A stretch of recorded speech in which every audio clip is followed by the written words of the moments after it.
Bismillahirrahmanirrahim. Excellencies, heads of states and governments, Excellency, ministers and heads of delegation.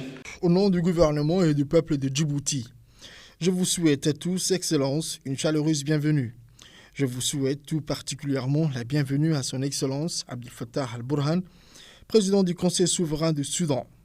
Je vous suis reconnaissant d'avoir accordé la priorité à la 41e Assemblée extraordinaire des chefs d'État et de gouvernement convoqués pour examiner la situation au Soudan, malgré les exigences pressantes de vos fonctions respectives. Cela témoigne de notre engagement commun envers les principes qui nous unissent autant que force régionale pour la paix, la stabilité et la prospérité.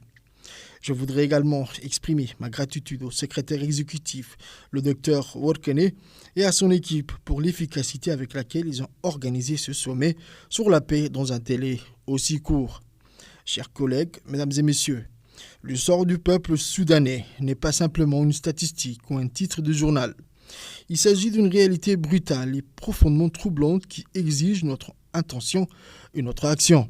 Selon les Nations Unies, le conflit en cours qui a entraîné le déplacement de plus de 2,5 millions de personnes et la mort d'environ 300 000 personnes est une menace pour la paix et la sécurité internationale. Today, we stand together, our hearts heavy with the burden of the challenges faced by our...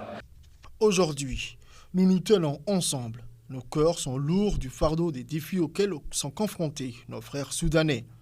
L'escalade de la violence qui a fait une crise économique avec une augmentation des vivres estimée à 64% au cours de l'année écoulée constitue une grave menace pour l'existence même du Soudan et la stabilité de notre région.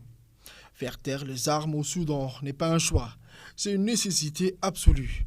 Pour éviter de nouvelles souffrances et l'effondrement potentiel de cette grande nation, il est de notre devoir de nous engager activement dans la facilitation d'un accord de paix global qui garantisse la fin des combats, permettant ainsi l'acheminement de l'aide humanitaire et aussi initier un dialogue pacifique. L'établissement et le respect d'un cessez-le-feu sont de la plus haute urgence.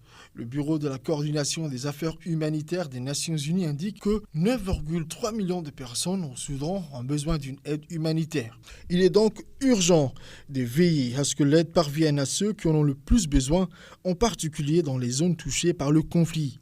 Le cessez-le-feu est vital car il permet non seulement d'alléger les souffrances et de répondre aux besoins de base tels que la nourriture et l'eau, mais il constitue également une condition préalable essentielle au dialogue.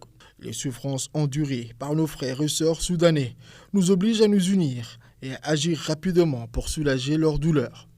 Nous saluons les efforts déployés par les acteurs humanitaires soudanais et internationaux à cet égard. Nous soutenons également le succès des travaux du sommet pour faciliter les discussions et les négociations délicates et le Royaume d'Arabie Saoudite et l'Organisation des Nations Unies.